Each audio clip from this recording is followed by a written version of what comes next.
Hello everyone, I'm Erkan. I'm the third one from Fire on stage today, but the last one. So my presentation is mainly focused on the execution of the models.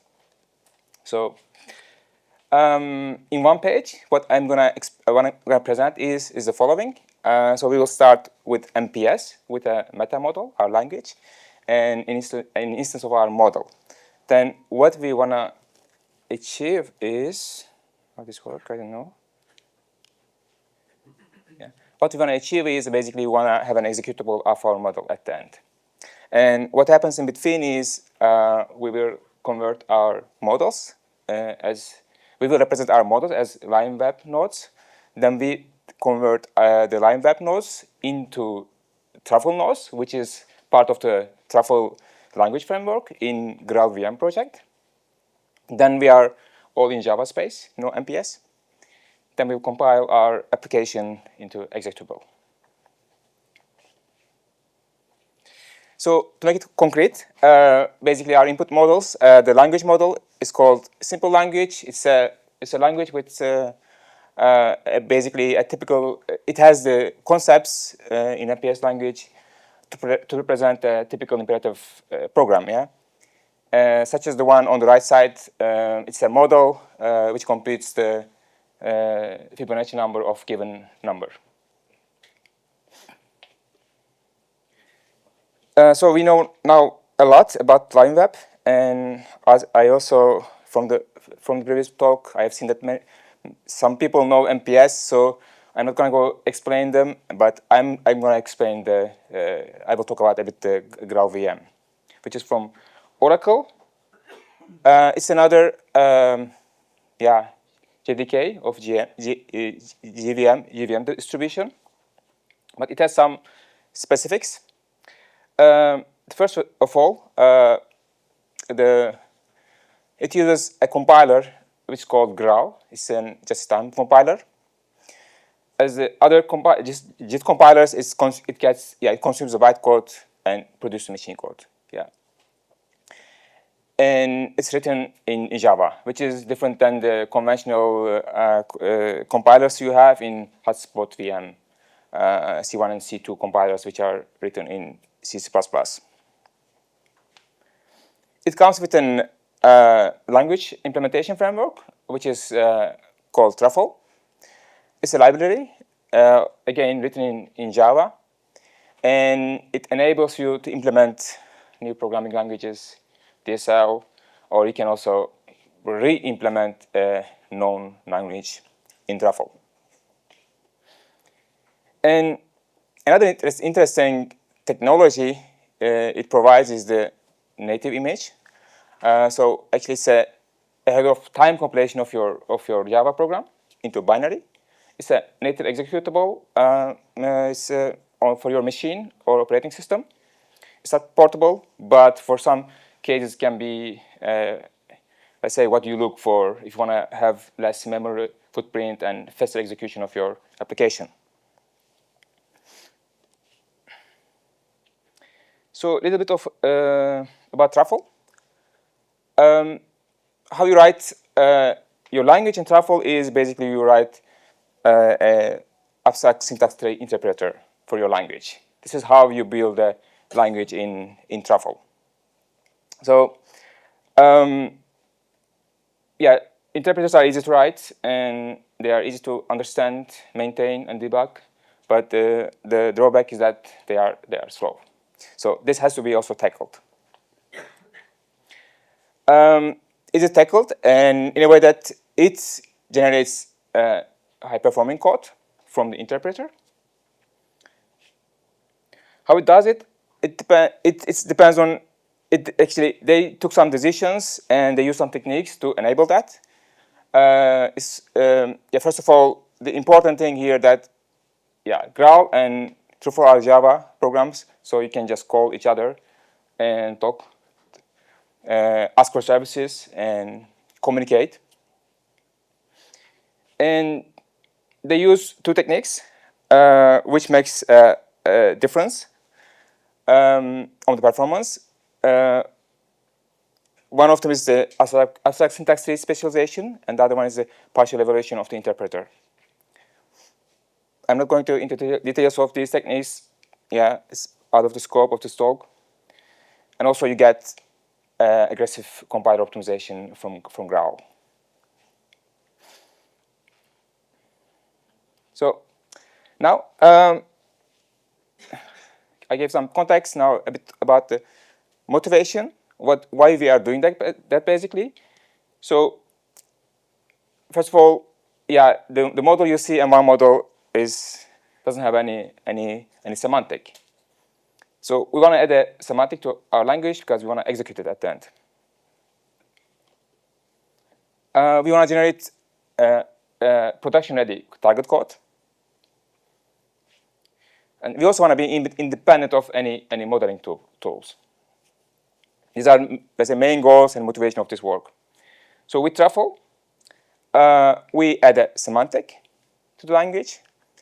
We also use as a target framework to generate code. And this generated code can be run on any GVM. And also that it can also be ahead of time compiled to a native executable in GraalVM. And of course, yeah, we use LionWeb to be independent of any modeling tool. Yeah.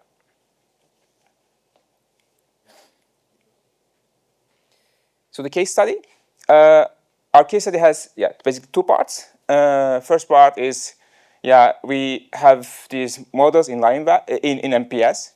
What we're gonna do is actually we want to convert our models to the LionWeb representable nodes. For that, basically, we need to export the language and the instance of the language by using the LionWeb provided serializer.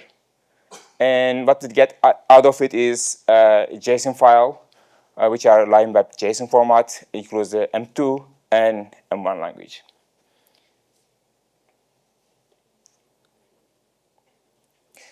The second part of the case studies, we want to use this M1 and M2 models and import them in a Java space. Here we use a deserializer from LionWeb again, and we reconstruct the LionWeb nodes. In this case, it's only M1, but we also need to use M2 as an input to resolve the meta pointers to the M2. But what we get out of it is a M1, the model, or let's say the application we are interested. But still, this is in LionWeb format. We need to go to the Truffle space. So we need a converter here to convert the nodes from LionWeb to Truffle nodes. And basically, this converter needs to know the input node and the output node of the language. That's why we also need a language here in Truffle. So this language, simple language, already exists in Truffle. So I have created a sub-language of it in MPS that I can avoid the double implementation. But let's look at these nodes, how they looks like. Okay, on the left side you will see how we define a concept, a language concept in MPS. I think it's familiar to many people here, but this is a binary expression, and it has two children. Left hand side and right hand side, they are also expressions. And how you define your abstract your AST in Truffle is a bit similar to Colazo. So it's actually a Java class, but the node has different name here. It's a SL binary node, and it also has annotations which says that I have a right and left child or node. These were the abstract concepts. So what I need is, for example, an expression. And again, here this is the model AST in MPS, and in Truffle we have the interpreted AST. And what you see differently here is basically you also have semantic there in the language definition. And also, you can specialize on the input. You can define that in Truffle. That, for example, here you have, if you have a long input, you have a long type as an input, then you can use the certain implementation or evaluation, let's say, of the addition. And if you have a big integer, then you can use another evaluator for that. So that's what we basically miss in the MPS part. Now we have it also in the Truffle side.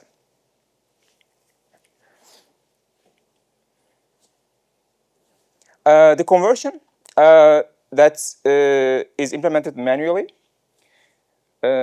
Basically, conversion is you get a tree and you start to recursively go through the tree and you convert your nodes from input nodes to the output nodes. So basically, our input nodes, for example, here, can be while statement, add expression, and sub expression. And what you see here, what you return back is basically the simple language in Truffle. So this is a conversion.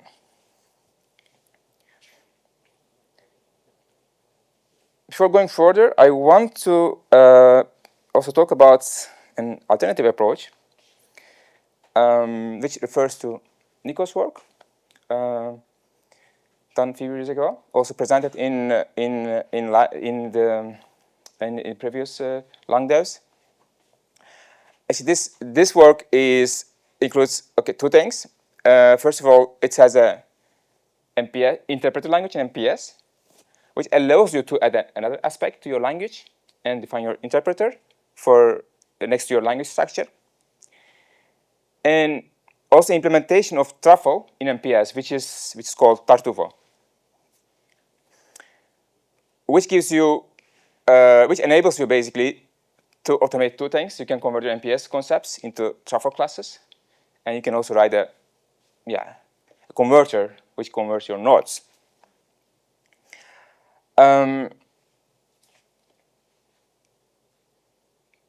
This is an example of the, this is basically kind of a replica of what you have seen in Truffle example, but in the interpreted language. So again, it's an add expression, and depending on the input node, you can specialize the evaluation of the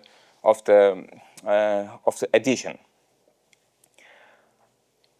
With this, you can basically go direct from MPS to the Truffle nodes, and you could use LionWeb basically to get your model from another tool to the LionWeb, then MPS, and then use this.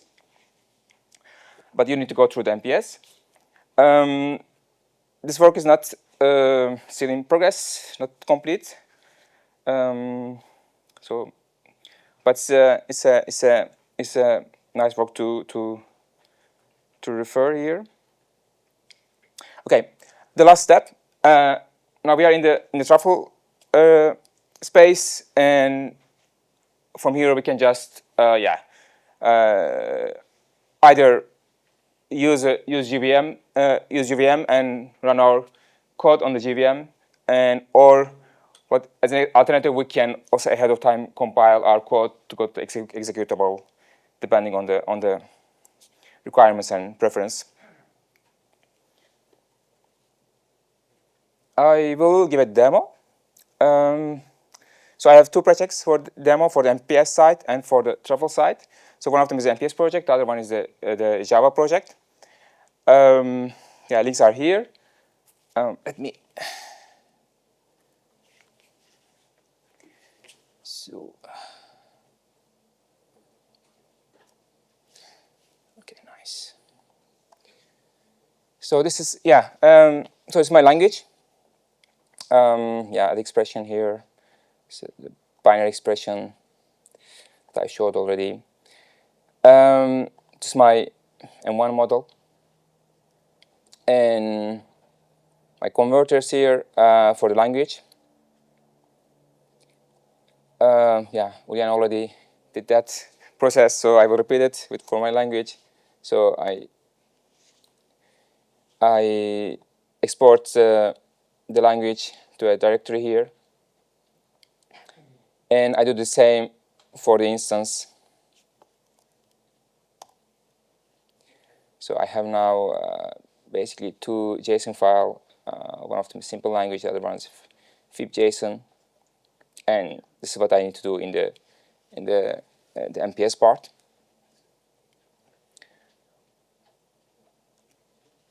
And this is my project in Java, which is actually does the second part of the case study.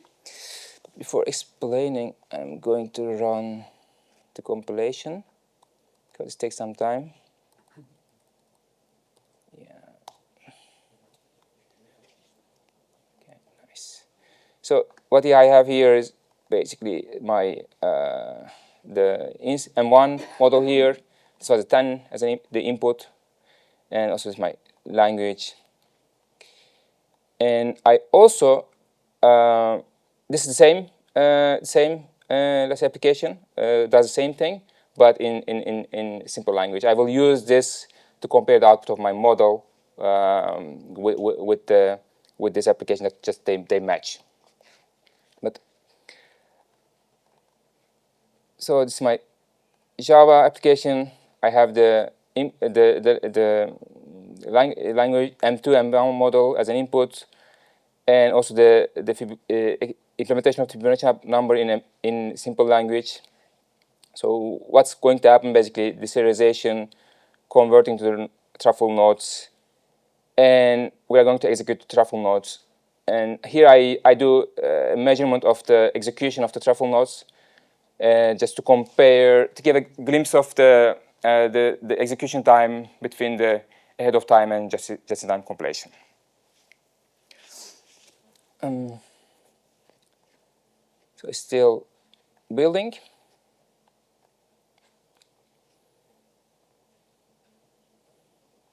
Yeah. Now we have the executable generated. We also run it, but I can run it once more. Yeah. So what we can do also, we can just run that on GraalVM just to see the difference of the execution time. People can see that at the back? No? Okay. Sorry for that. I should have asked that before. Yeah, it's better, I think. Yeah.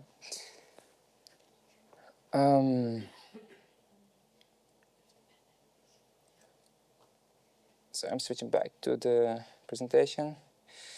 One last slide to conclude. So what we have done, basically, we executed our LionWeb model outside of the MPS in Truffle environment. Yeah, we have chosen the Truffle because of its technology stack and the option it gives us as a target execution platform. Yeah, one thing was also to experiment here the LionWeb tools. They were easy to use and integrate. Yeah, as a future work between what we would like to have is a seamless integration of the LionWeb and the Truffle. So one option could be to automate the node conversion, to generate the node conversion part instead of writing it manually. And another thing will be, as we do it for languages, we also we also don't want to depend on the target platform to let's say define a semantic for the languages. If we can abstract that away and have a one source for that to describe the semantics, that will be also a contribution. And I think the maintenance work can be an option to explore there.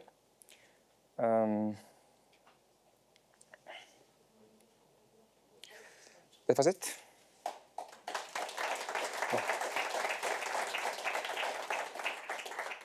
We have plenty of time for questions. Okay, good. Are there questions? Thank you very much. When I want to add a new kind of expression in MPS, what do I have to do to get this and one digital filter? Yeah.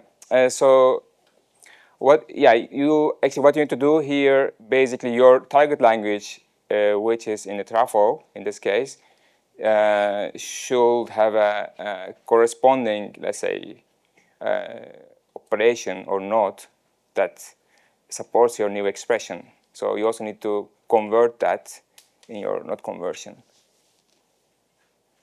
So I create a new data structure in the converter to build this. Yeah, you need to create a new, let's say, class in Truffle. Yeah, which corresponds to your new expression in the MPS. More questions? So, I don't know if you have already this. Is it possible to automatically transform from the Tartufo DSL that you for specifying the interpreter to Truffle directly? I think so. Nico, is that possible? Because you've been related to what you have just proposed. I mean, to Java in the sense that you go directly from this to LionWeb nodes, but implemented already with the. So the structural transformation, yes, that can be automated. Of course, you need to get the semantics from somewhere. You cannot just invent this out of thin air, right? So, I mean, but you an interpreter specified with your DSL. Yes. You use your node generator for LionWeb, and then you automatically have. Yes, that would be possible. Have you experimented with this already? No. Would be very nice. Yeah. Maybe one thing to this. Truffle, the big power of why Truffle gets fast is that it must be, it's very, very demanding on what your class does. So it's in the end, it's a Java class, right? And it's very, very picky that some of them must be abstract, some of them not, some fields must be, it's very specific. So, but it needs this to generate this high performance code.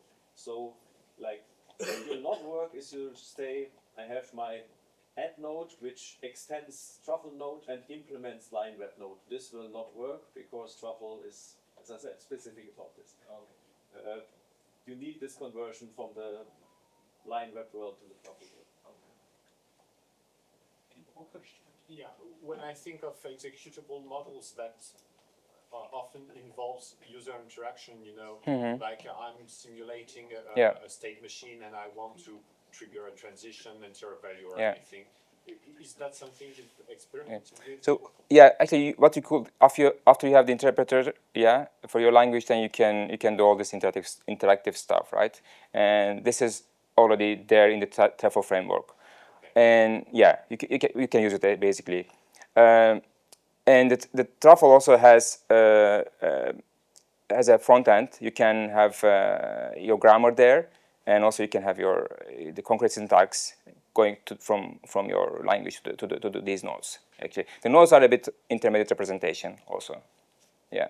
Okay. I'm still a little bit at a loss on how the semantic action encoding works.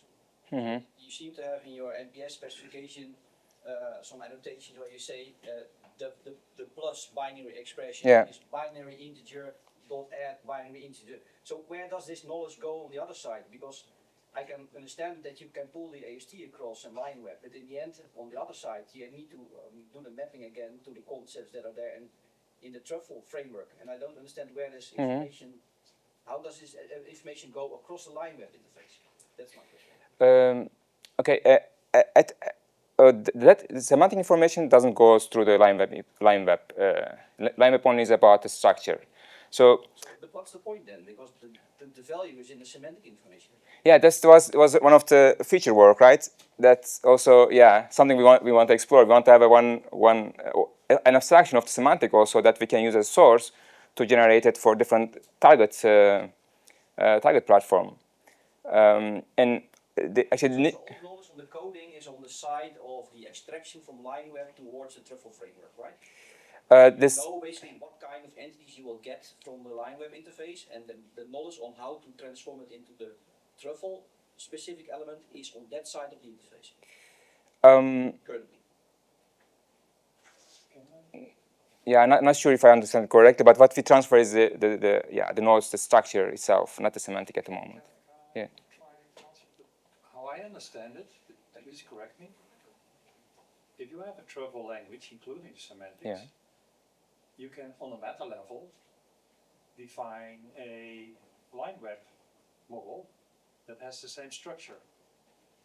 Therefore, you can exchange instances of those models and apply the semantics in Truffle again and interchange the result of it. Yeah.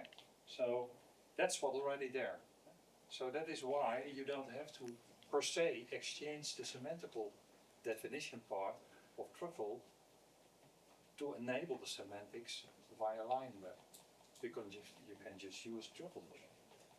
Yeah, that's the whole idea about LionWeb, is that you exchange structure and that different parties can add values to it. But suppose I would use the semantics. Suppose I would use the plus operator to add two strings together. How do I distinguish that use case from the fact that I'm adding two integers together?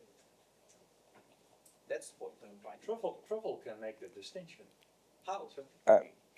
Okay. Well, that's Truffle. I mean, that's basically, how this plus symbol needs to be interpreted needs to come from somewhere. Yeah.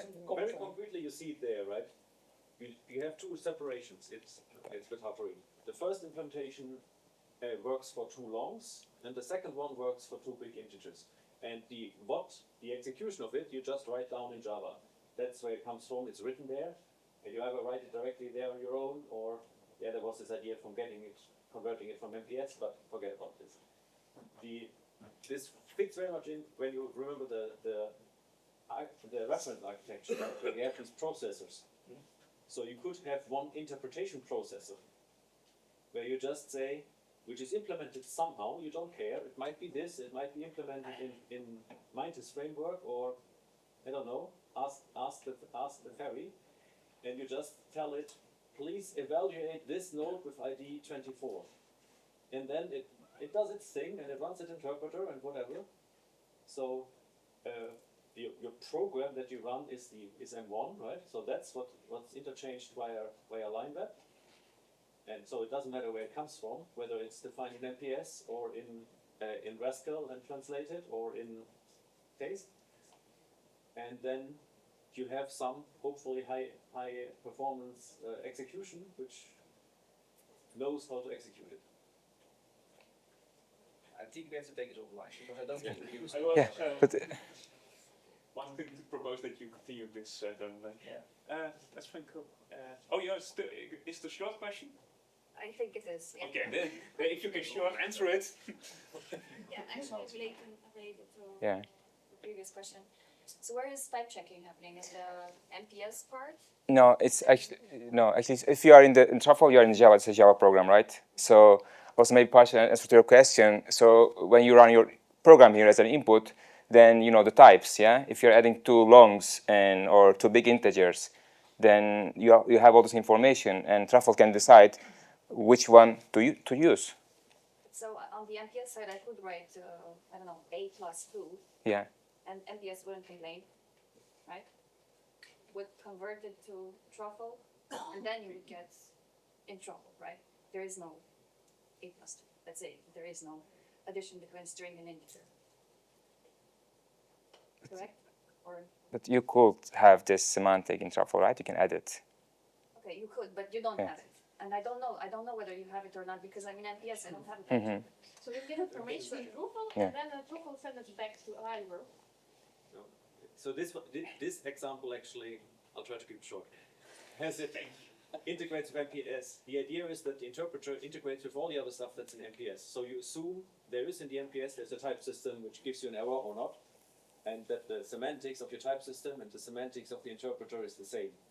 Yeah, but that's what I asked, is there a type system in MPS there? And you rely on that when... Kind of. There is a lot of discussion for the lunch. Well, let's thank Erkan again.